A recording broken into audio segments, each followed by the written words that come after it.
What's going on, guys? I appreciate all of you who have tuned in today. We're doing the second Powerlifting Now live stream Q&A. For anybody who's watching this right now, I want you to know you have total and free license to submit any questions that you may have for me as we go through this. Now, the format of this is such that you guys have already submitted questions. So I have quite a few questions, which greatly appreciate that you guys have given me the opportunity to go through. And my plan is to just work through all of those questions as we're going. But if there's anything that you have that's like really pressing that you want to ask, you can save that for the end. Or if the question that you really have or something that is prompted by what we're talking about comes to your mind, submit the questions basically as soon as you have them. And then if I finish the thought, then we can actually start that dialogue, right? Because I have no back and forth dialogue in a verbal way with any of you guys right now. So to keep, essentially ensure that you guys are able to get the questions that you have answered. If you didn't submit anything online, then we can do that. So without further ado, we'll just get into the questions that you guys have asked, and there are a lot of good ones here. So the first one that we're going to start with is why and how do you ever decide to pull back on main lift frequency? So just dropping the frequency on any of the big three lifts. There's a lot of information out there on why and how to SBD more times a week, but I haven't seen much of the opposite. So I definitely think there's a good amount of information on the opposite, but I guess if I had to break it down into three categories, really four, but two of them kind of go hand in hand, would be durability and overuse, right? Regression of what I would call like the desired pattern for the lift, right? So you can end up in situations, which I'll get into in a second, where doing the competition lift too much kind of reinforces a negative pattern for that competition lift. And then the thing that goes hand in hand with this is specific need for a variation. So you'll see how those two things are tied together. And then the third or the fourth one, which however you want to group it, would essentially be just like a need to bring up some sort of low-hanging fruit, right? So the very sort of straightforward example that I can think of where there actually is a fair amount of content about would be pulling back the bench press frequency for the sake of bringing up hypertrophy stimulus, right? I think this is a pretty common strategy that coaches will utilize. I'll use a very extreme example. From my time working with Steve prior to the IPF bench depth rule, um, I was benching 6 days a week. And that was something that I came to him basically having been doing since 2016 or 2017. So by the time I had started working with Steve, I was already about 5 years into benching 6 days a week. And the strategy that Steve and I came up with was that going into competitions, right, which for our sake was basically like a minimum of 12 weeks because we would run, 6 week blocks for bench press. So it was about minimum of 12 weeks. We'd run that 6 days a week layout. And then after competition, we would spend a certain amount of time doing 5 days a week of bench press and then adding in bodybuilding work. So what that looked like was basically removing. So if you can imagine, you have like, the day one that primes your secondary, and then you have a day after that, and then, you have like two kind of heavier sort of primer days, and then the primary. We removed the day in the middle in substitution for more bodybuilding work. And this can be a viable strategy for some higher frequency bench pressers that you might coach, or you might even fall into this camp where you say, you know what, for the sake of my comp, performance, I know that I really thrive on just doing the movement more. So like during my best periods of benching ever, I would just do competition bench and Larson press. I never did dumbbell bench, dips, close grip, not even tricep work. Like truly, those are the only pressing movements I did within my program. But as you can imagine, from a hypertrophy standpoint, there's more to be desired. And then from a durability standpoint, there were certain structures that would get really taxed from that, be it my wrists, be it one of my pecs, because I used to have like a bar tilt going on. And we would substitute hypertrophy movements in there. And basically the term that we came up with the term length that we came up with for running this was, okay, we know the top end is going to fall off like pretty quickly. But it's once like the rep PRs and the higher rep set starts to really degrade, that's when we'll kind of switch back. So it's either we have a comp coming up or we start to see diminishing returns with that switch. But I think just in general, even on this platform, we have plenty of videos about how to make the most of the hypertrophy work for bench press, for example. And the video series that I just did on the 3 day a week bench press, I think can show you how to structure something like that. How you essentially could come down from the 4 day a week layout and do the 3 day a week layout that is appropriate for you within that video, and obviously fill in the gaps there. So I think that's a really straightforward example, since bench really seems to be like the more hypertrophy necessary lift. And I think most people just, probably can stand to gain some more upper body mass. So that would fit that example. Now, if we're talking about durability or overuse, I think that one's also fairly straightforward as well.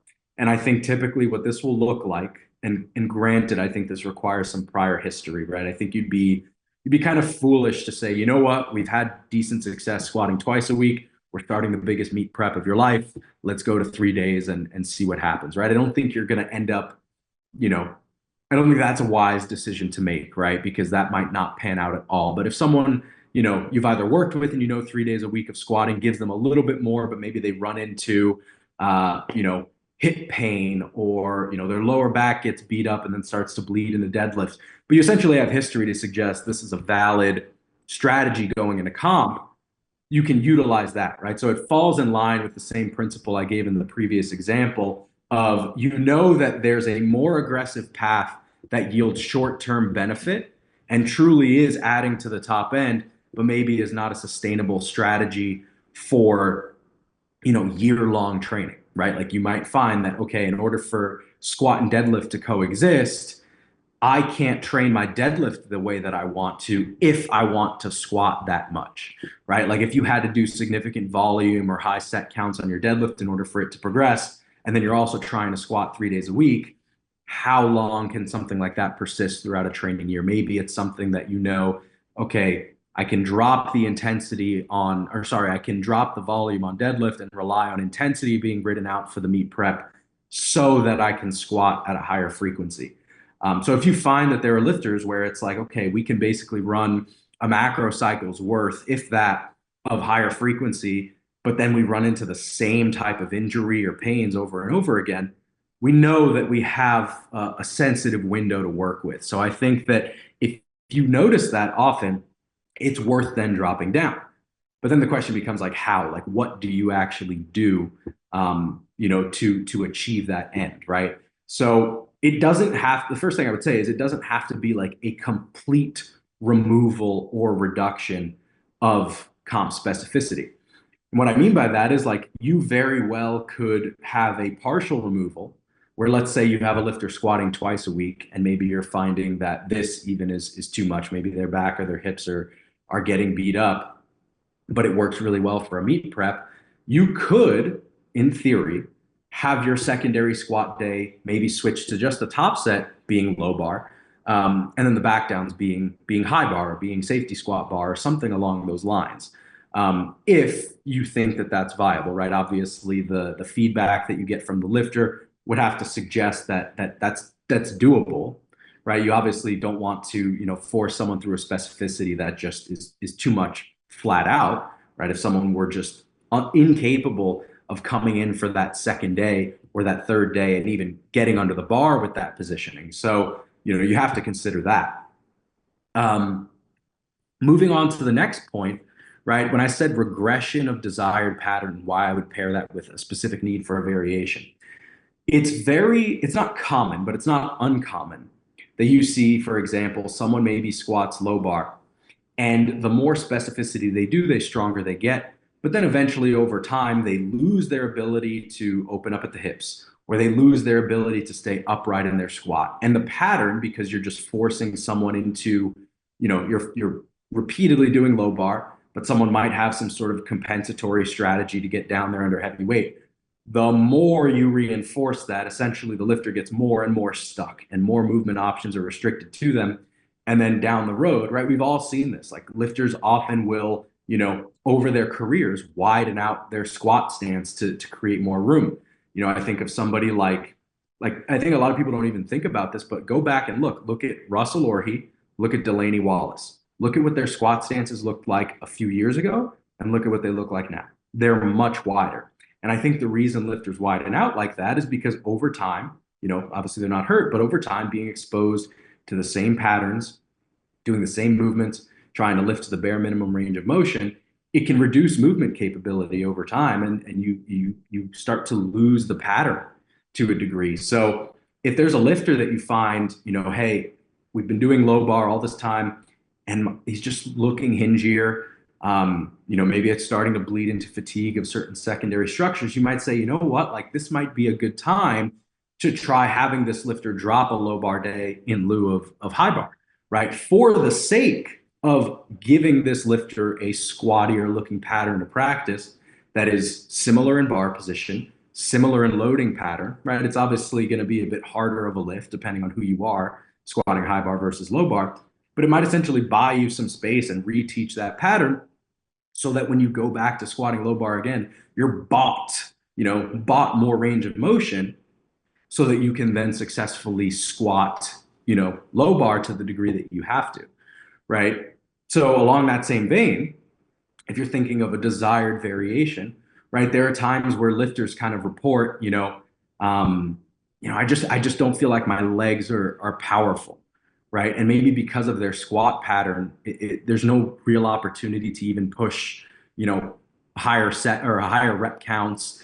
Volume overall is clearly not the answer because they are feeling sufficiently fatigued. Like you kind of sum up all of these patterns that you notice and you realize, well, maybe if I gave them a more knees forward, knee extensor demanding squat pattern, this might sort of revitalize that strength in the legs and have that transference, right? That's what every variation that we do ultimately is for the sake of, right? We do it for that real time transference to the main lift, right? Like a pause deadlift, for example, we're going to do because it gives us that ramping of tension, rhythm during the pull so that when we go to our comp pulls, we're able to apply that same sort of gradient of force and not just yank on the bar. If I applied this to a deadlift, I have a couple lifters where they don't really hinge well. Like they can open up to the bar well. They're not necessarily rounding under themselves when they sumo deadlift, but they're not good at hinging. And as that ability to hinge degrades over time, sometimes defaulting back to a period of pulling conventional reestablishes that length in the hamstrings and glutes, helps them kind of truly tip over in their pull before wedging. And then it gives them a little bit of a better base to build off of then once they shift back into the comp specific stuff. So those would be my reasons to pull back. I'm sure that there are other hypotheticals we can think of, but more general principles, that's what I would go with. Before I move on to my next question, if anybody would like to chime in with a question related to this topic, feel free, just so that we don't bypass this topic while it's still fresh in everybody's minds. Just gonna turn on the AC. It's a bit hot in here. Okay, so it doesn't look like there's any questions coming through. The next question is an interesting one. It's not really a programming one. It says, what meet amenities or features do you think are underrated? One that I think is hugely underrated is just having water in the warm-up room. Like I can't tell you how many meets, even high-level meets I've been to, that do not have like resources for the athletes in the warm-up room. Now, granted, as a high-level athlete, you should know, like, hey, I need to be bringing sufficient water and pre-workout and all this sort of stuff.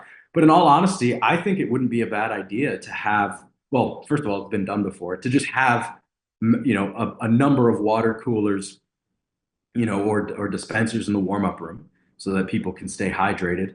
But then also maybe even having like like if you're a, 110%, let's say, right, or you're a pre-workout vendor, just setting up like a separate table in the warm-up room for people to then just take samples, right? So that they can just quickly, get caffeinated and have, have something there.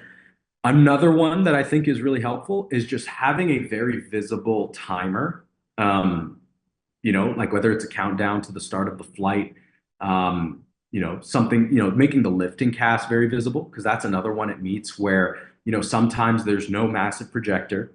The computer is kind of sequestered away, or the monitor is like kind of tucked off in a corner where, as a coach, maybe you're having to run back and forth. One of the nice things is that with lifting cast nowadays, like you can see kind of how many lifters out your guy is. But I've been to so many meets, even high level ones, where like you don't really know when the meet is starting, if it's starting on time, if it's not, when the countdown clock has started, if it has, if it hasn't.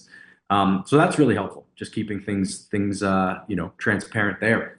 Um, I think warm up room loaders has actually been a really cool innovation that I think has been very helpful. Obviously, it's just given that volunteers are sparse at local meets, but I think that it's been incredibly helpful at the national level to just have people helping out back there, so that the coaches, maybe if they have multiple lifters, can focus on either talking with them, or somebody might be on the platform while you have another guy warming up. You can trust that their weight is being loaded. Something like that is cool. And then I think another big one is just transparency and standardization of equipment. Josh Rohr back in 2016, when it was USAPL Raw Nats, was the first guy to start prime time. And back then, like, got the whole, walkout music, standardized what bars, racks, carpet was going to be used. Like he literally, I remember he put up a poll in the Facebook group when like all powerlifters had Facebook, and was like, what equipment do you guys want to use? And we just voted as lifters. And he was like, all right, this is what the majority of people want. This is what we're going to use.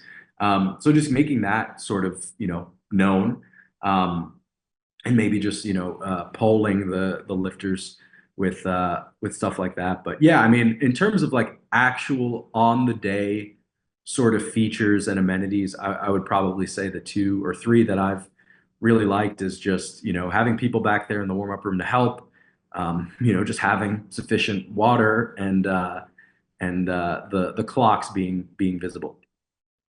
Okay. The next question. How would you handle programming for an athlete who is unable to have consistent 7-day microcycles? The specific case I'm thinking of is a 6-week shift work cycle. So there's an overarching regularity to structure, but every week looks different in terms of which days they can work out, repeating every 6 weeks. So if I'm gathering what this person is asking, is they're essentially saying that like they're going to be able to work out Monday, Wednesday, Friday, one week, but then the next week they're going to be able to work out maybe Tuesday, Thursday, Saturday, and it just their work schedule is obviously what's dictating things for 6 weeks, and then that might shift again. So I think that if I were programming for something like this, I don't know that things would be too different. I think the only thing that I would be primarily focused on, and hopefully, I mean, maybe the person who asked this question is in the live stream right now, that would be maybe helpful for clarification purposes. But I think that if I were trying to program for someone like this, really my main focus would be trying to figure out which half of the week are they just feeling more drained from the work week, right? So like I have guys who work like demanding manual labor jobs. I have one guy in particular right now who is on a shifted schedule. And one of the things that I just try to focus on is like, okay, yes, your days are going to be flexible, and that I can't have you lift every Monday, Wednesday, Friday, and plan time between exposures all neatly like that. But what I would like is to know, if we lift at the top of the week, right, if we lift heavy at the top of the week, is that preferable to lifting heavy towards the end of the week? So I think that while we can't necessarily get all the trends exactly as we would like them to be, I think that it would at least be nice to make sure that we're not subjecting someone to significantly heavier sessions, at the end of a microcycle where maybe they're more fried from work, when we could have more efficiently gotten that in at the beginning of the week. Now, if we were prepping for a meet like this, which, obviously wouldn't be ideal, but I can imagine does happen, I would probably say that over time, you will adapt to this to some degree, in the sense that, your need for the time between exposures to be perfect is probably not all that high, as you adapt to it. And you're probably going to pick up on like, okay, well, sometimes I get 2 days rest for this workout, sometimes I get one. And you'll be able to determine like, oh, I actually might feel better on less rest on this week, and I might feel worse on more rest, or whatever you come to notice. But I think really it would just be that week of that I would be trying to manipulate the sessions in a way that I deem advantageous based on all the previous weeks of feedback, right? So if I think that based on, with the rotating schedule we've had for the past 12 weeks, more rest going into X session yields better results, then I'm going to set things up in that way for the week of comp, right? So like if I had the choice between, the session falling on a Tuesday or a Thursday because of the person's week schedule, I can make that choice. But I don't think it's something that needs to be overthought too much beyond just making sure that we are appropriately allocating training stress relative to where the work stress is going to be. And ultimately, if it's something that's out of your control, I think that we need to just endure it, right? I think there was a point where people had great training before time between exposures was even a thought for us.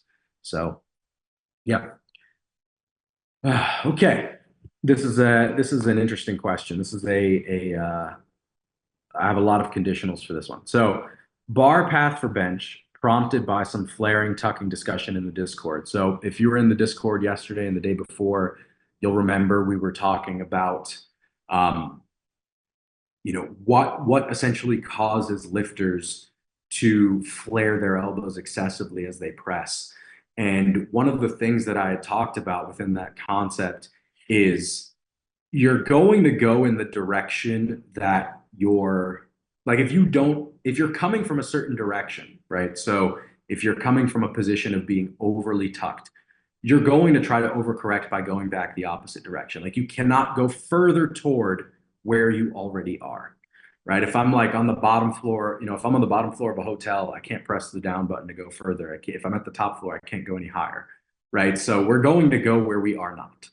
And I think a lot of people put themselves in positions where maybe they set a shoulder orientation that is overly tucked relative to their grip width, relative to their frame, relative to how they hold the bar, their arch height. They're essentially mismatching how they hold the bar, within the context of the shoulder position to everything else about their bench. So then as a result, they might descend tucking and then their body's like, wait, I need to produce force and get this bar driving back. So I'm just going to flare super, super hard. I would say most of the time that's when you see it. So the solution that we discussed was that that lifter likely needs to reinforce, a bit more IR than they probably already do. Maybe get a bit more scapular depression so that they don't have so much of a loopy, non-linear bar path. And we're going to get to this point in the question in a second to talk about bar path. But those would be, I think, the main fixes that we would look toward. So the person goes on to say, still fighting a shoulder issue with bench, made a lot of progress, but I'm somewhat confused by conflicting information from rehab specialists regarding bar path. Pushing the bar back, right? So someone pressing it back over their face has always felt natural to me, but I've been told by the PT that straight up and down is the more appropriate bar path. How individual is bar path when considering variables like touch point, grip width, biomechanics, etc.? And is there a universal best practice when considering these variables? Personally, I haven't been able to determine if shifts in bar path lead to pain or pain causes a shift in bar path and would like insight. Okay, I love this question because I do think that I can explain which of the variables or which of the elements of your bench press technique would influence what you do here. So I don't think that it's necessary for every lifter or even optimal for every lifter to have a straight up and down bar path. And it's going to depend on a few things. So you already touched on a few of them. What I've written down here is that it depends on grip width relative to your frame, grip position or how you hold the bar, your arch height, and consequently as well your range of motion, which of course depends on wingspan and all that, and then your touch point, right? So I think in an ideal world, yes, the shortest distance between 2 points is a straight line.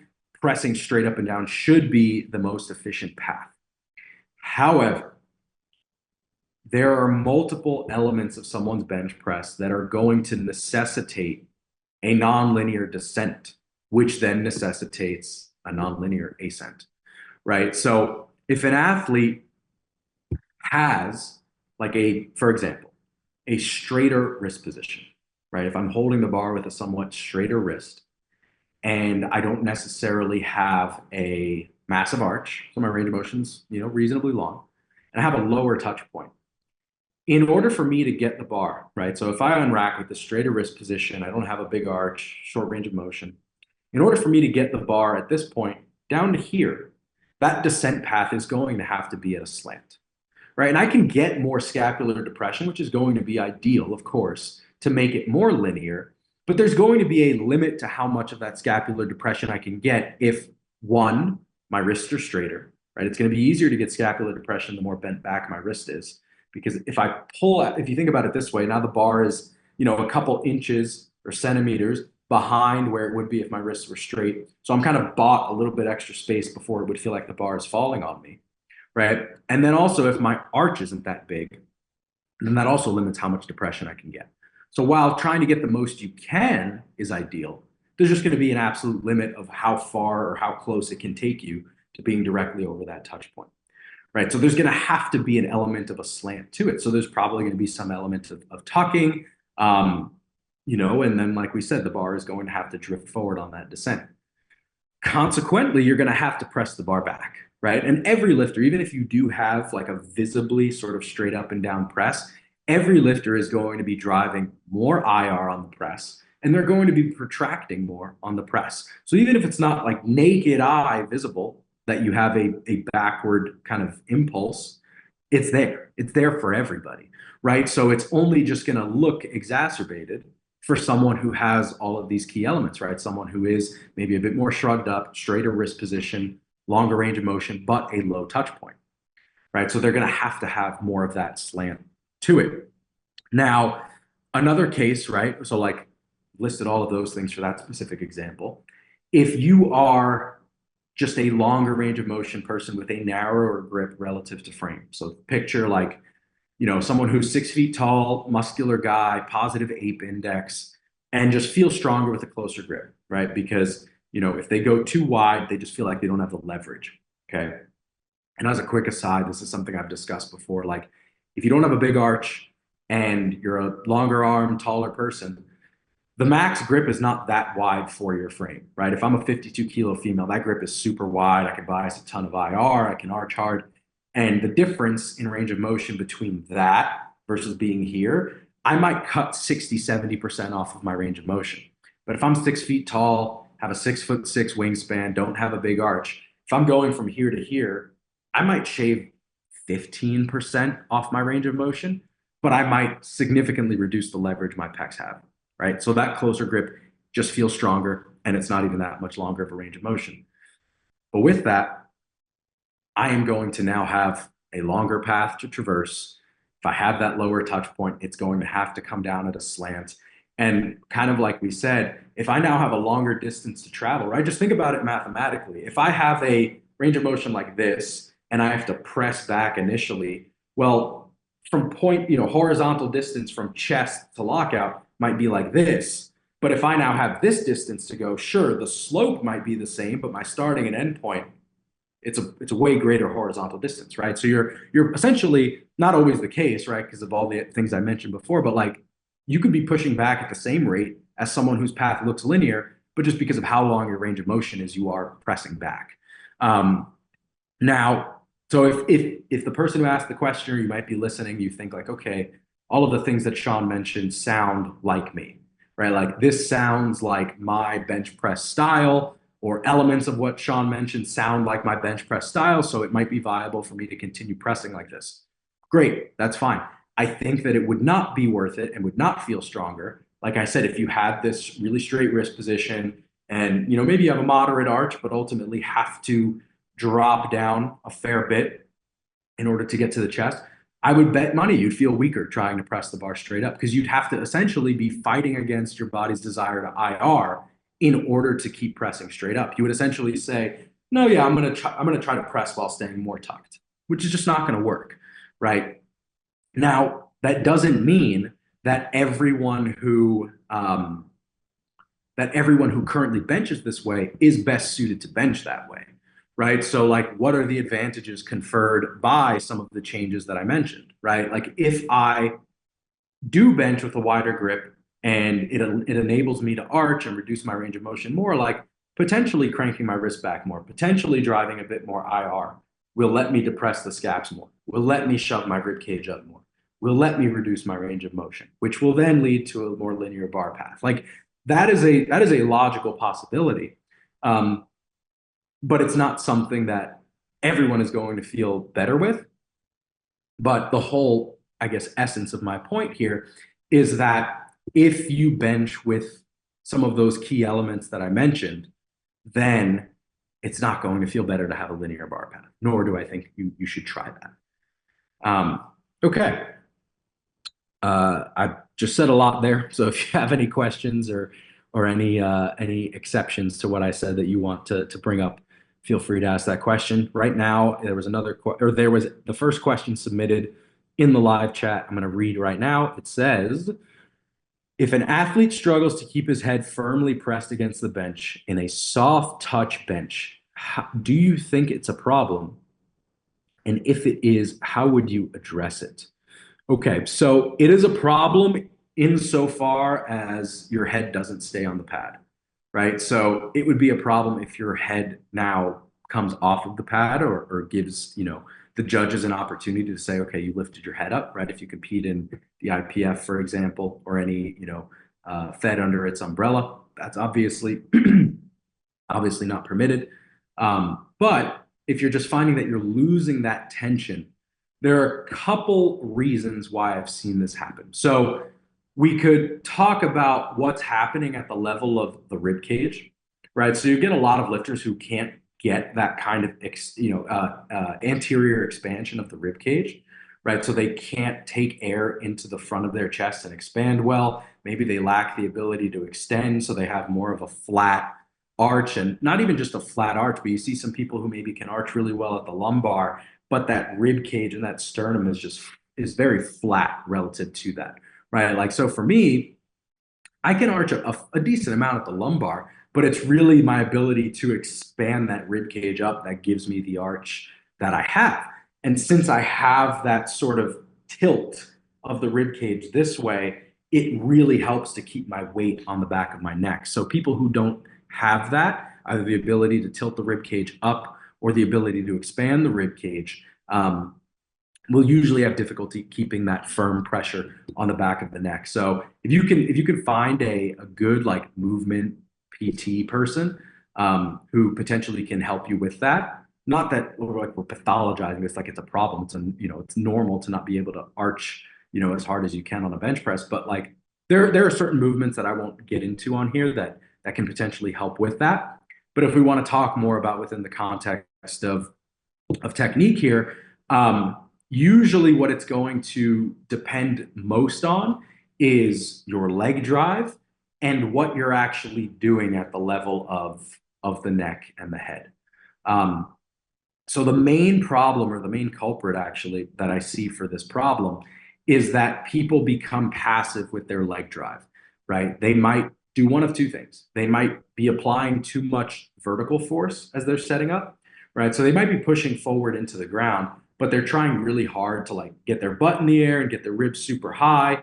And they're just focusing on getting this steep arch rather than actually using the legs to leverage that pressure on the back of the neck, right? It might get your arch high for the moment, but then once you bring the bar out, right, and now the center of mass of the system now is shifting forward toward the feet, you're going to lose that pressure on the back of the neck if you have nothing to be providing that counterbalance, essentially. So we need to make sure, one, that we have sufficient horizontal leg drive, but two, that it remains, right? It needs to be constant even after we've taken the bar out. In fact, one of the points that I was talking about, one of the things I was talking about before with the bar path thing on bench is that in order to really maximize how much we can bring the bar out and get that scapular depression and get that rib cage expansion, the thing that matters the most for that is that constant leg drive. Because if you're bringing the bar out with no leg support, it's going to be very difficult to not feel like that bar will now fall on you.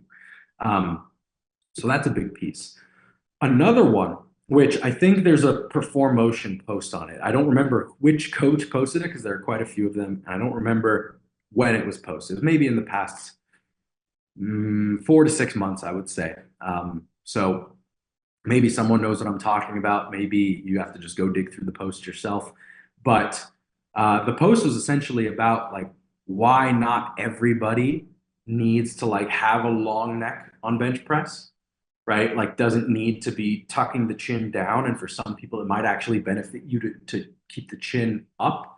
And the reason for that is yes, it does absolutely help to get as much surface area because if you're pushing down into the back of your neck and you're keeping your chin tucked, for some people that will really allow them to flatten and press all of the weight into the back of their neck.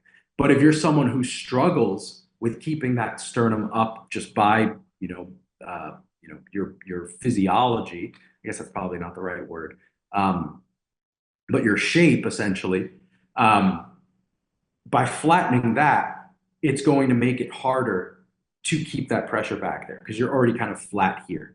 Whereas if you're pushing back, or sorry, you're pushing your chin up and trying to drive the back of the skull into the pad like this, that may reinforce a more opened up sternum position. And then just at that local level is going to reinforce that pressure on the back of the head, right? If I'm actively focusing on keeping the head up and pushing into the back of the head, it's going to be easier to keep that during the press. And then another thing is that sometimes when you have that chin tucked and you kind of follow the bar down, if you don't have that ability to access that shoulder extension, right? Sometimes things might kind of just like roll forward on the bench and you feel yourself losing that pressure in the back of the neck. So those are really the main areas that I would go to tackle something like that. If I were talking about programming implementation, I really like tempos for this, mainly because when you do a tempo bench press, and this is one of the things I learned when I used to bench the way that I did, is that you don't realize how much harder you can be pushing with your legs and how much more global tension you can be creating on bench press. Because when you descend for 5 seconds, you're really given the opportunity to be kind of like in your own head as you're coming down and saying, wow, I could be pushing harder than this. Oh, no, wait, I could be pushing harder than this. Okay, no, wait, I could be pushing harder than this, and that's not an experience you get just with the normal competition tempo. So if anything, that, whether you decide to implement it as part of your program or just part of your warm-ups, it'll really reinforce, creating as much tension as you possibly can. Okay, next question. When do you decide to start a microcycle with primaries versus starting it off with secondaries? So I think this is something that developed mainly out of, I guess there would be two causes for this, right? Is that as some of us have coached stronger level or stronger lifters, just absolutely stronger lifters, you come to notice that there's an intensity sensitivity, right? Where the stress associated with touching certain weights just becomes so high that there is a required recovery. Either it takes, a certain amount of time within the microcycle to recover to baseline, or if a block is particularly stressful or end of block is particularly stressful, it may take a week or two, right? It might take multiple microcycles to get back. So when that conclusion is reached, you realize, okay, well, how do I mitigate, the negative effects on performance of my primary day?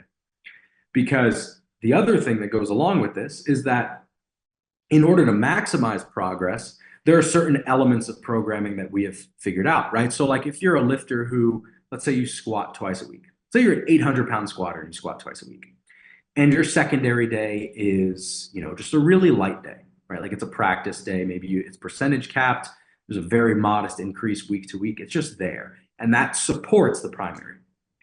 Does it really matter, or is it necessary for a lifter like that to have a primary that precedes the secondary? Probably not, right? Because you're not actually exposed to a high enough intensity on that secondary for it to inhibit the primary day, right? But what we found as we've become better coaches and have, refined our systems, right, is that for some lifters who are that strong, do require a secondary that is above some sort of intensity threshold, right? So it might require a paused single on a squat. It might require a competition triple on a squat. It might require going above X percentage that at a certain point starts to bleed into the primary. So when you combine those two things, right, that being absolutely stronger or simply having a sensitivity to intensity requires recovery beyond just the typical one loop around the week to the next session. And so you combine that, when you combine that with needing, maybe a higher intensity exposure on a secondary to truly maximize the progress you can make as a whole, that's where we then see the need for a primary that precedes the secondary, right? Because once you get to the end of the block, if you were to have that secondary come first and it's scaling up in RPE the way that you would anticipate across a block, then it may bleed into the primary. And then it essentially gives you this option where if you feel really good after your primary session, you have the opportunity to hit a very big secondary. But then if you're in between, let's say you're in a meet prep and you want to kind of like do a back end deload for the sake of preserving momentum, you do have the opportunity to pull back there. So that's conceptually how you would, or like how you would come to the conclusion that that's a viable strategy. Now, a situation where I just like it in general, right, is that like where I think it's just worth doing just kind of because is if you know that you have a lifter who does like a primary SBD. Like they've always just responded well to doing the primary for all three lifts on one day. Just slap that on the day of the week they compete, make that the first day of the week. I think that yields incredibly predictable training and it yields incredibly predictable meet day performances, right? Because now you don't really have to worry about finagling a taper. You don't have to worry about how secondaries are going to affect primaries. Like everything is so highly predictable where, going into that competition, you're just taking, basically the same jumps week to week that you always would in training. Maybe you pull back marginally if you find that there's a, maybe in that final block, you're doing a little bit more on your back off work and the lifter's reporting a little bit more soreness than they usually would, etc. But it's so highly predictable if you set up training that way. So I think that if you have the lifter just doing all three on one day, just make that the day one and call it a day. I think that's very, very easy to do. The situation where you would do this in a partial way, meaning that you don't do it across the board for every lift, but maybe just for one lift, would be if you have interference between a squat and a deadlift, right? So it's not uncommon at all. I think it's been very common practice even before this sort of programming science, became a thing, is just having, maybe your heavy squat at the beginning of the week and your heavy deadlift at the end of the week. I know, for example, I think Steve has talked about on previous podcasts, having that spacing between primaries and secondaries across the week. And I think if you have interference between the two lifts, it's really valuable to do. And I think I've mentioned this even on podcasts on here. I think I've mentioned this in in certain videos I've made, like the deadlift for the poorly leveraged deadlifter or programming for the poorly leveraged deadlifter, which is that I'll ask lifters, and ask as well as also just observe as the coach, like which of the two lifts, when things start to get heavy, outcompetes the other for recovery resources, right? So might have some lifters who are like really lanky sumo deadlifters that, if you had them pulling 4 times a week, they could probably handle it. But their leverages also maybe cause squats to be very taxing, right? And you ask yourself, like, okay, where do I want these primaries to be close together, which could be an option. But if I'm in a position where maybe the primary deadlift can start the week, and even if it gets really heavy, there's no overlap with squat at all. I can just squat later in the week and I can deadlift heavy at the beginning of the week. We could flip that, right? Maybe we have someone who pulls conventional, where if they pull conventional at the beginning of the week and it's a week 4 and it's a heavy single or a heavy top set, it just demolishes their back for the remainder of the week. Then we know we would want squat to start off that microcycle, right? So that's a question you have to ask yourself, like, what is the nature of the interference between the two lifts? And then can we organize training in such a way that avoids that, right? Because if we have productive training, for 3 out of the 4 weeks, I mean, that's great. But if a lifter essentially never gets the chance to express that top end strength, we don't always know where we're at. It's kind of more demoralizing for the lifter. And I think, honestly, it makes peaking less straightforward, either from a place of just not knowing what you're good for, but also from a place of, okay, maybe I can't actually get that lift to show up as strong as it possibly could on meet day.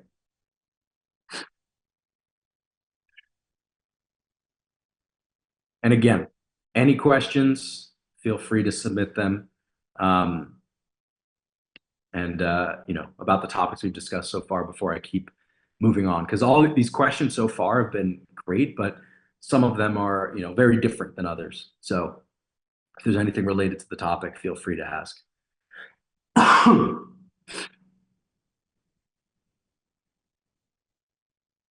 All right. Next question. What are signs that you lost momentum and need to rebuild? Well, I think the most straightforward sign of this, right, would be is that you're just flat out weaker than previous blocks, either within the macro cycle, right, or coming out of a macro cycle and now traversing through maybe that first or second block of the new one, right? I think it would be cause for it would be cause for concern if you found that you were within a given macro and you've now run out of gas, right? Because now you're like, okay, well, we were building up to this big target number, and now we're obviously not going to get there. Maybe you decide like, okay, we'll see the week 4 through and see if you get that boost out of the week 4. But if that doesn't happen, or we decide prematurely, like, yep, this is it, we're going to call it. That's usually, that's obviously a cause for concern that needs to be addressed. And I would say what usually would cause that, right, is you either go and look back and you realize one of a couple things is that either the macro is too long, right? So like you only had so many bouts in you to just like wave load and reset into the next block, right? So like maybe for a lifter, you tried pushing it to 4 blocks when they only had 3 in them. Maybe the traditional 3 was too much, and maybe they only have 2 in them, right? Like these are things that you'll pick up on over time as a coach. The other one is that maybe the lifter has been exposed to their top end too often, right? So maybe, right, you've run like 3-3-2-2-1-1, maybe as like their, top set structure. So what I mean by that is you did a block of 3s and then another block of 3s. You did a block of 2s and another block of 2s. You did a block of 1 and then another block of 1. Maybe because of how often within that window, right? Because basically what you can assume is probably, if not every block, but at least after that first block of triples, this lifter is probably going above 90% at the end of every block. And then arguably, maybe for even half or 2/3 of their training in that final 2 blocks of singles, they're going above 90%. Right. So with something like that, you may notice, okay, well, this lifter has been exposed to this top end too much. And maybe because I'm not getting the overall training response that I want, right? Like maybe I'm just not on the upswing essentially. Those heavy top sets now take more out of me on the back down. So the back downs end up being harder. They end up being low quality. Now I'm burning the candle at both ends. And then we get to a point where like, okay, we're just getting worse training in overall. Right. So you might notice something like that. For myself, for example, this is something Marcellus and I noticed where I can't really afford to be doing, multiple pairs essentially of mesos of the same rep range, right? Like I can go like, if it's post meet where I'm usually very detrained, I might be able to go 3-3-2-1, right? Or maybe I can go 4-3-1-1. There's an opportunity to have like 2 strategically very high intensity blocks, but it needs to be preceded by something that gives me enough runway. Whereas there are other lifters who thrive off of intensity, right? So that's something that you're going to have to figure out for yourself. Empirically, I mean, one of the things you'll also notice if you're not just flat out weaker, right, is that your predictions start to become, less met, right? So you essentially are like, okay, well, we typically jump 20 kilos from week 1 to week 2, and then 15 from week 2 to week 3, and then 20 from week 3 to week 4. And maybe you find, one block maybe isn't enough to say, hey, let's throw out the baby with the bathwater. But if you've made it through now multiple blocks where it's like, okay, we're used to taking these jumps, and based on last week, you should have been good for it, but we're not, like it's just not coming to fruition, then something needs to change, right? We might be truly kind of at the end of the road with momentum, which then brings me to my next point, which is that we might be doing too much from block to block, seeing too much of an increase from block to block in the overall workload. So the reason I said it brings me to this is that this is one of the areas I'll go in and kind of inspect as a coach if we see this momentum death, which is we usually are programming, percentages of a certain max that maybe isn't updated as frequently as we are PRing, right? So there's a video on this platform about like when are you updating training maxes, right? And my personal answer to this is not very often, right? Because you can have a lifter where maybe you started a certain microcycle structure and that was, their back off sets of five, I don't know. We're based off of a max of 270. And over the course of 12 weeks, their squat goes from 270 to 295, right? I think you'd be foolish to then say, okay, your max is 295 now. Let's now change the training max to 295 because the training that got them there was much more submaximal and their rate of progress from 295 onward is going to be much slower. So if they're not adapting as quickly and you've now exposed them to more stress, even if they were adapting as quickly, you've now exposed them to more stress, they're going to sputter out real quick, right? So you have to be very mindful if you have percentage-based work in their program to moderate that rate of progression, right? To make sure that, okay, well, yes, we are going from doubles to singles, or we are going from, our block of heaviest singles into the meet prep block of singles. But where was the recovery and the fatigue and the soreness and the aches and the pains at this given level of intensity? Am I justified in an uptick of that, right? So that's something that you want to look at as well. And then I think maybe just one last sign, right, that you're kind of running out of momentum is that the quality of, and I kind of already mentioned this before implicitly, but like the quality of your back off work is now going down, right? Because sometimes if a lifter's getting weaker, they're in that weird middle stage where they feel like they're good to load that heavy weight and they feel entitled to load that heavy weight, but it requires more energy out of them. It might just be harder. And they're riling themselves up way more to touch that weight, right? So all of those things then yield to this bigger adrenaline dump and drop off for the back offs, where now my endurance is lower, right? And this could be a consequence of that arousal, or it could be a consequence of this decreased work capacity, right? And fitness, which then indicates the end of momentum. So if we're noticing like, yeah, this lifter's able to maybe, they're hitting their top sets, they're maybe not moving as well as we wanted them to, but it's not terrible. But then like their back off work just sucks, right? And now our weekly tonnage and workload exposure is it's just going to go down week after week. And that's probably a sign to us that we're focusing on the wrong thing, right? Like we're overly emphasizing these top sets rather than letting them come to us, right? Like it's those free wins when we're strong enough for them. But when they're our primary focus and we're striving toward them at the expense of those back offs, and those back offs are actually worse now, we know, okay, yeah, you know what? This is the time to pull back and restart, right? I'm gonna get some water. My voice is strained talking this much.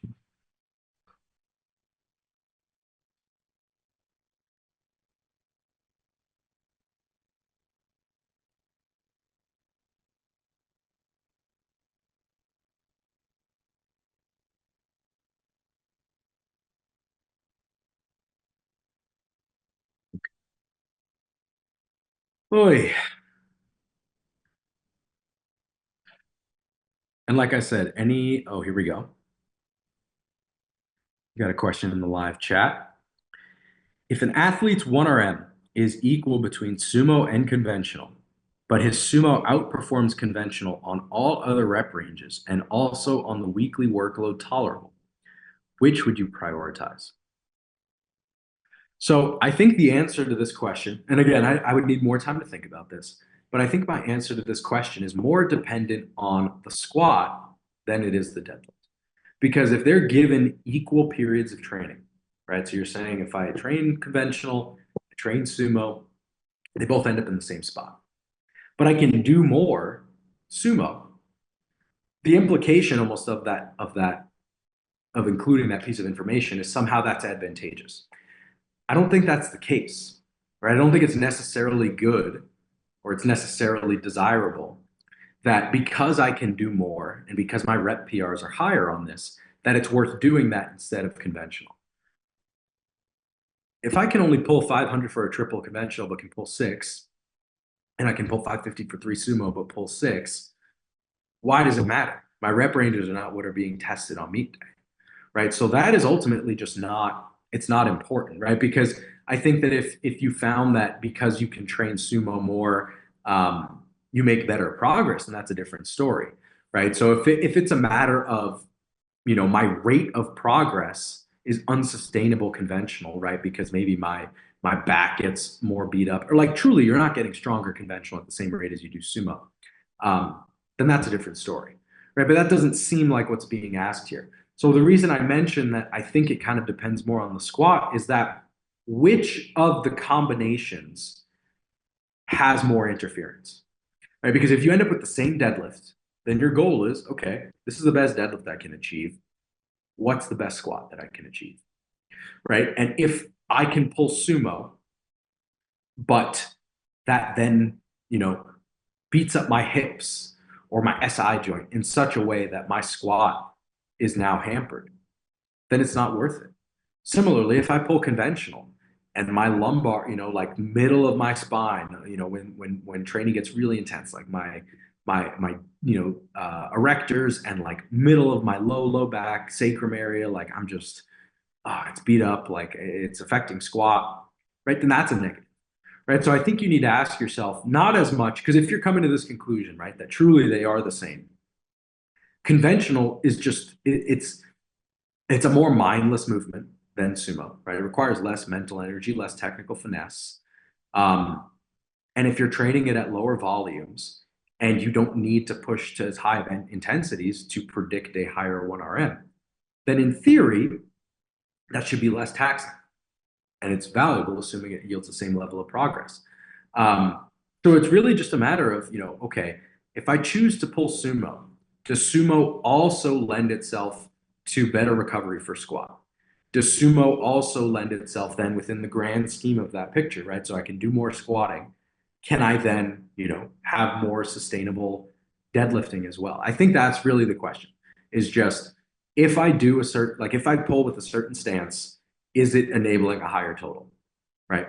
Can I do the best and most intense squatting that I can tolerate with the deadlift stance that I choose? I think that would be my answer. I think maybe, over time I'll think of more feedback to think about with this particular question. But yeah, I think that's what I would give you. Because I mean, I have lifters who develop, low back pain, let's say, pulling sumo, or low back soreness pulling sumo, and then I get some who develop it pulling conventional, right? Like there are some people who get that like very like compression sort of SI joint discomfort from sumo, and then having more of that length posterior expansion that you get from a conventional deadlift, it causes no problem. And then you get like that more like herniated disc presentation type pain from someone pulling conventional, and then they switch to sumo, and there's no issue, right? So I'm not necessarily coming at this from the angle of injury. I'm just coming at it from the angle of recovery and sustainability within the context of all the training. Because yeah, I mean, you don't get any extra points for having a big PR triple or PR set of five. Okay. Oh, this is a good one. Um, for the athletes you have doing 3 week blocks, what things did you see from that athlete that led you to believe a shorter 3 week block would be best for them? So I will say there aren't too many lifters that I've had that I've done 3 week blocks with, but there truly are some where the 3 week block is actually superior for them than making any sort of modifications along the lines of like making a 4 week block more tolerable, right? So some of the things that I would notice with this, and I think some of them will be straightforward and some of them maybe not. Um, but better performance or estimated 1 rep max on week 3 than week 4, right? So they're either flat out just hitting a better top set on week 3 than they are on week 4, or based on what they did on week 3, they should have been better in for a better week 4 than they actually were, right? So you can imagine maybe I have a top set at 8 on week 3, top set at 9 on week 4. And maybe that week 3 I hit 180, and then week 4 I hit 185, and they correspond to the RPEs. And you're like, well, I don't know how that happened because I expected to be good for way more. Or maybe I hit an RP8 at 180, and then week 4 I hit an RP9 at 175, or an RP8 at 175, and I just stopped there because I feel so bad, right? I expected to maybe go 190, and then I just stopped at my last warm up. So that's kind of the most obvious example that you'll see here. But you don't stop there and say, okay, well, they've had a better week 3, so therefore they need 3-week blocks, because there are other variables that can play a role in that, right? Like you can reasonably conclude that, hey, maybe we just pushed the training up until this point too hard, right? Maybe the amount of overall workload leading up to this point was too high. So maybe we have to manipulate that. Maybe they just need to be doing a little less. More commonly, you might say, okay, well, I'm passing a certain intensity threshold on this week 3. That is then yielding a performance dip that extends beyond the 7-week micro into that week 4. So maybe you might say, okay, well, I touched 93% on week 3. Maybe we need to drop to like 90, right? So that's the first intervention I think any coach would take. You'd be like, well, that week 3 is too heavy. Let's try going lighter.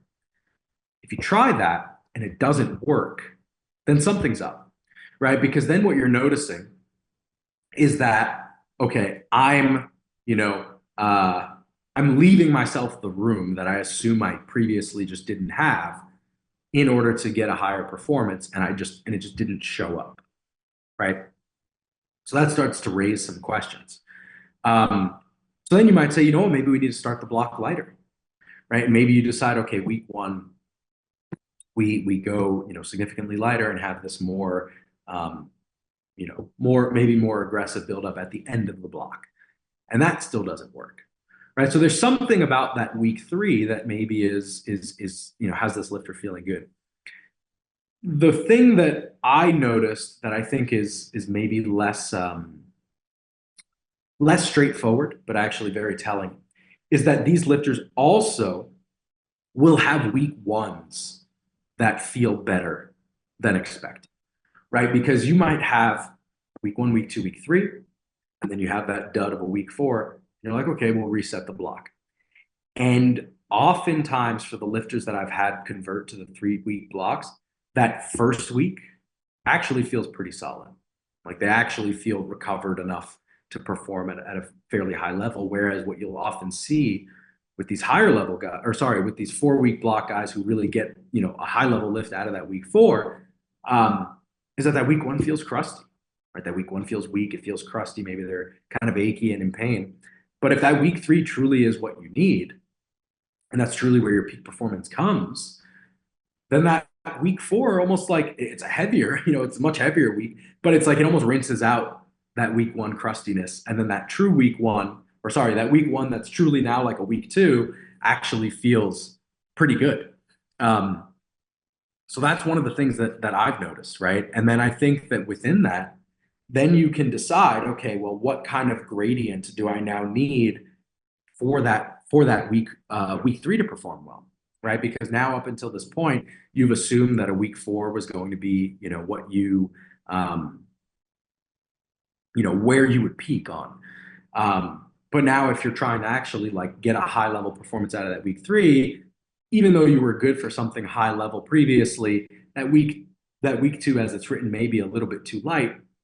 So then you might have the opportunity to push that a little bit heavier, right? So like if you were just trying to split the difference, right, you would just do the math there, right? Like if you went, 150, 170, 180, and then you were planning for 190, and now you're shifting that 190 back, you might go like 150, 175, 190, right?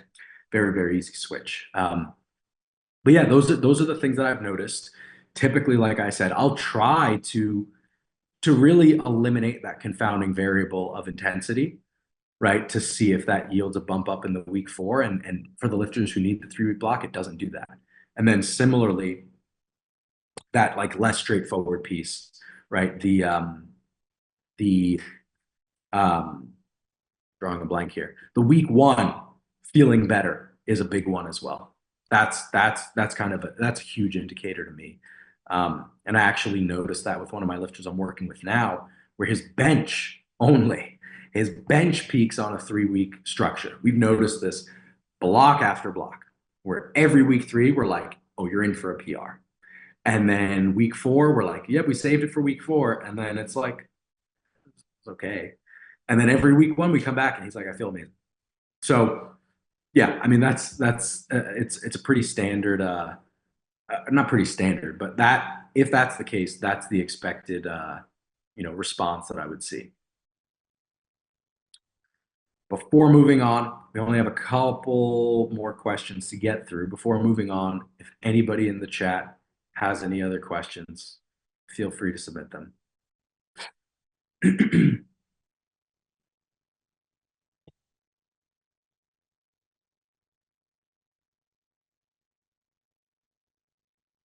Okay, we're going to move on to the next question then.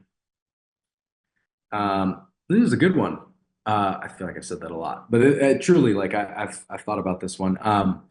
What are the primary benefits you have found from expanding Nori to a team of coaches versus when you were an individual coach? So I guess the underlying rationale for this really was that I loved the team aspect of having played baseball. I think that the growth that you get from being surrounded by people who motivate you, who reinforce good values, who you can bounce ideas off of, who you can lean on. I mean, all of that. You don't necessarily get that from powerlifting because it's an individual sport. Now, you might get it because you go to a great gym.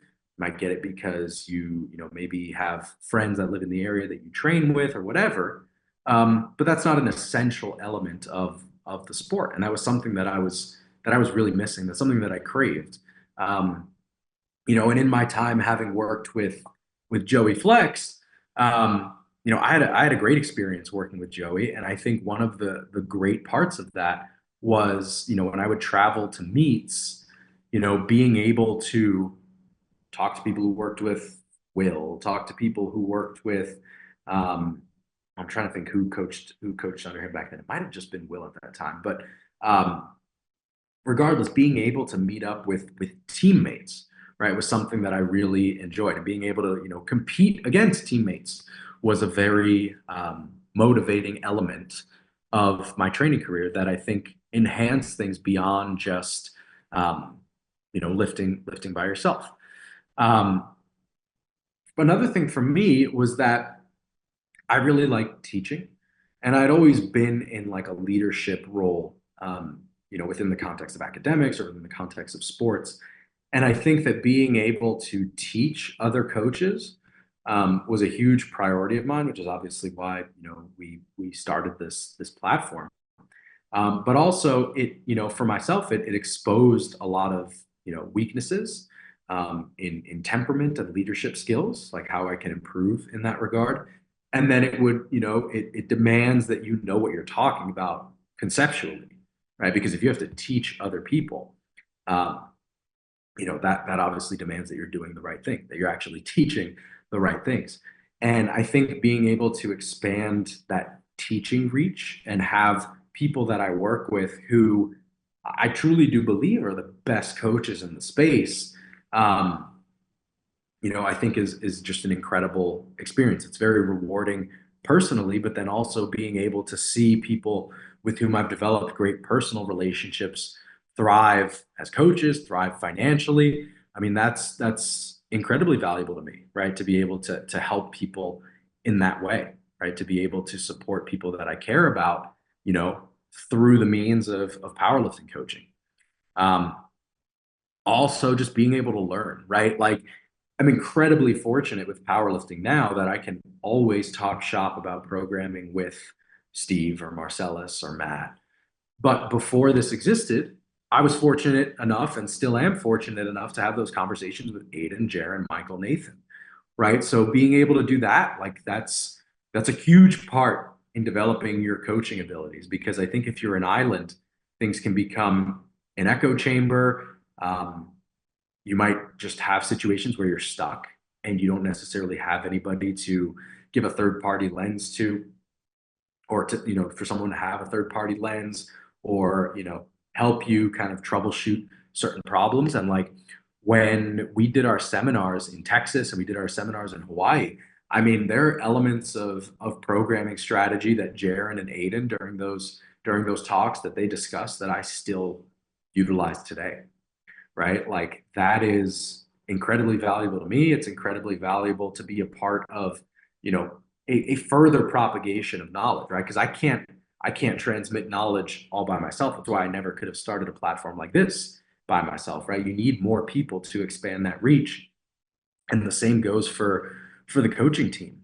And then, like I said, the final piece is that it's enabled a stronger sense of community amongst the lifters, right? Like I think every coach on my roster has, lifters that are kind of drawn to that specific coach because they know that they coach a certain lifter like them, either in how they lift or in temperament or personality.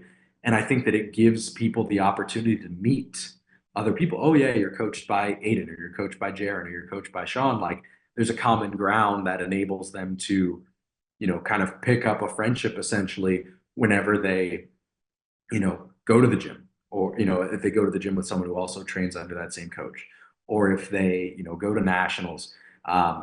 That's another thing, like having a team, it really helps when you have, like there was a year, I think it was Vegas, where we collectively, Vegas or Memphis, we collectively had like 40 lifters doing nationals, right? And like for everyone to be able to help spot, load, make attempt selections, just grab somebody water, whatever it is, like it's doing this with other people is the best. Like doing it alone sucks. So that's I've never had a problem with because I know I've talked to a couple people, right? And I understand where they're coming from. Some people don't want to start coaching teams either because they don't have the leverage to do so, which is totally reasonable, right? Like most coaches are not going to be in a position to start a coaching team, but even of those who are in a position to do so might feel like, well, I like things being done a certain way, and I don't necessarily trust that someone can be an extension of me. I don't think I have that kind of attachment to control. And I'm not saying that's a negative thing, but I personally don't have that. I think that being prudent is important. And obviously, over the course of the past couple of years, we've had, some coaches drop off either for perfectly amicable reasons or not great reasons. And it's unfortunate when it does. But I think if you're ultimately doing the right thing, then you part ways, you make it through it, and you continue to to build. And that's what I've enjoyed the most out of this. I think it's been a wonderful experience, and I'm grateful to meet so many people that are now under this Nori powerlifting umbrella that otherwise wouldn't be. So it's been awesome. Um, okay, and now this is the last question that's been submitted. And it's, what are the main programming adjustments that you have had to make for lifters needing to shift to a sync style bench press due to the IPF depth roll? Okay. So if this is a case of someone having, fairly short range of motion, big arch, I think typically you can get away with a little bit less volume and potentially less frequency, because the increase in range of motion and the stress on certain tissues changes, and in what I believe to be a slightly more demanding way. So that's the first thing. So I think that, like, for my, if I use myself as an example, I dropped from 6 days of bench to 5 days of bench. I don't think there's really a need, or maybe even not a capability, to bench 6 days a week as it's currently structured, right? Just like tacking on another day that looks like it would be a puzzle piece that fits in the middle. I think things around it would have to be reorganized as well. So that's one thing. The second thing that I've noticed is that there are variations that are not as useful. So for instance, a sync bench presser with a high arch trying to really maintain all that control probably derives more benefit than a sync bench presser from a tempo and from like a Larson press, right? Because with a Larson press, right, you're essentially setting up the same way as you would, your comp bench, and then you remove the legs, and it's just a reliance on that upper body tension to maintain position, and you're just generating all the force without the leg drive. I think that with sinking, one of the reasons it's not as applicable or not as useful is that when you sink, there's going to be kind of this inherent sort of disruption to positioning without the legs. Like I think people are just going to flatten out more in a way that makes it almost not one-to-one, right? Like obviously it's not one-to-one strength-wise, but like the position that you're in from the waist up ends up devolving pretty quickly. And I think that the timing element of the leg drive is so crucial for the press itself that it's just worth kind of having that in. I mean, I could see the case for doing Larson if it's just like it's just a day that's there that maybe percentage wise it kind of fits the mold for what percentage you need to touch on that day. But as a specific teaching tool, I don't think it carries a lot of value for a sync bench presser. Something like a tempo, kind of the same thing. I mean, it's I primarily use tempos not as a way to like make make it load limiting or to not to make it load limiting or anything like that, right? It was for the sake of teaching someone to generate better tension overall, in a way that you kind of mitigate that flip of the coin loss of positioning with a soft touch bench press at your comp tempo. And I think that, like I said earlier in this live stream, like it really reinforces that constant sort of leg drive and overall tension that you maybe just weren't aware that you could create. So I think that with a sync bench press, there's an element of like commitment to that sync that requires a certain speed. Again, I don't have enough sample sizes to say like tempos are completely useless by any means. I know some very good bench pressers, like I think Emil Krastev has tempos in his program, at least for some portion of the year. I know Kedrick, kind of has a phasing to the way that he programs, but obviously one of the best bench pressers in the world does it, and he has a sync to his bench press, so that's an option.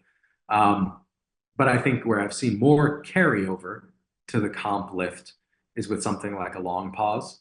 I think that just inherently is more useful for sync bench pressers because you have to do everything the same up until the sync and then just have the momentum kind of die, but you have to hold that tension, right? Like you're just holding that tension and then you have to release it. But everything before that discontinuity is the same, and everything after that discontinuity is the same. So I think it's particularly useful in that case. Another thing that I've noticed is that the stress on the front delts, the pec area, it can be novel, more intense if you're not prepared for it. So kind of proactively programming more front delt work and direct arm work at different angles. So weighted dips have been really great as an accessory movement that gets pushed to train the front delts more. Obviously the pecs and triceps plenty as well, but it's training that shoulder extension that you're now accessing, obviously not to the degree that you do on dips, but you're now accessing more of during your comp bench. I really like alternating dumbbell front raises. Those are great too. And then training the arms at kind of all angles. So training like an elbow supported, dumbbell curl where they're kind of a little bit deeper in extension, doing single arm preacher curls where maybe you're turning into that working side arm, doing single arm high cable curls. Maybe you have your elbow supported on like a bench or on, the upright of the cable stack, whatever it might be. Same thing with doing tricep cable kickbacks, overhead tricep extensions. You don't need the whole litany of things, but those are options, and it's not necessarily something you need to train to ultra high intensities when it comes to all that direct arm work. But I find that just giving your shoulder the opportunity to rotate, flex, and extend to that degree helps keep them a little bit healthier when you're exposing them to this new sync pattern. For like people who are previously big arched and soft touching, and maybe they have like their like primer sessions before their primary day, there's an opportunity to potentially do that a day earlier, right? So like if you're thinking like, okay, maybe my skill retention rate was shorter and thus had to bench the day before. If you reduce frequency, for example, maybe you do that day and then have a day of rest and then have your primary. That's an option. Not a rule, but certainly something that is more viable than it previously would have been. And then those like kind of mid to high rep working sets that some of us would do on that primer day, like kind of lighter sets of 5 or 6, maybe even 8, just like kind of churning them out. Those sets are more fatiguing when you sync.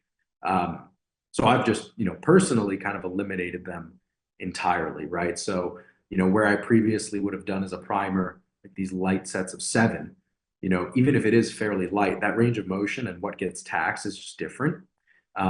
So like if I had a primer day that was singles and back off work, like maybe I would try, just doing the singles because those higher rep sets do create soreness. They do create fatigue. So that's something to look out for as well. Again, not a rule, but an option. And then the other thing that I would say is that if you have not yet tried, and this is something that you could do in a soft touch kit scenario, but has been helpful, I guess, across the board for me, not even just for the sync bench pressers, but it has been helpful for that, is multiple singles. So if you're on your primary session and you just have typically, 1 by 1, you could prescribe a 3 by 1, a 4 by 1.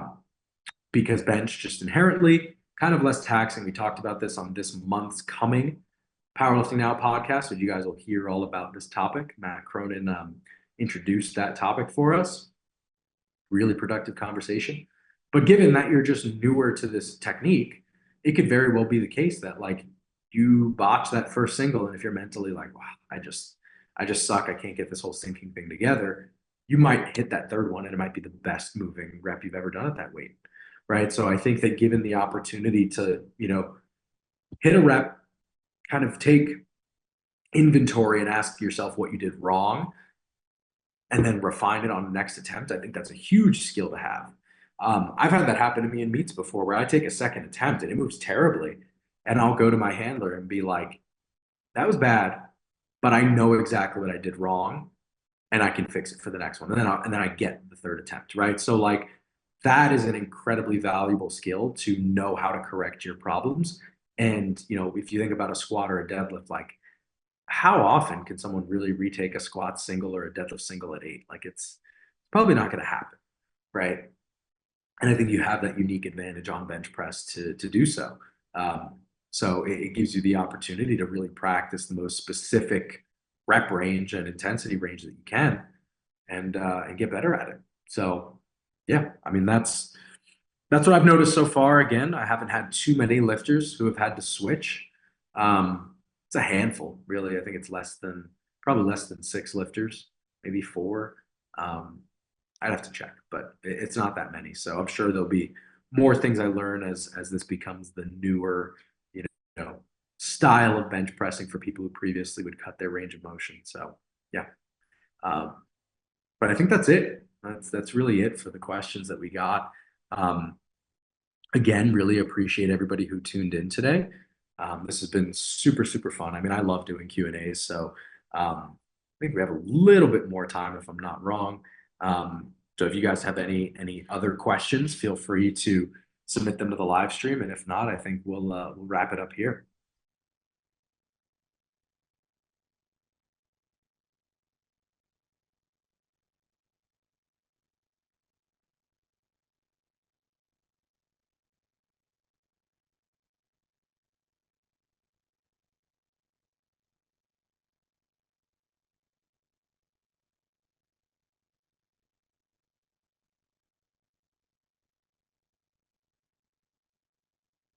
All right.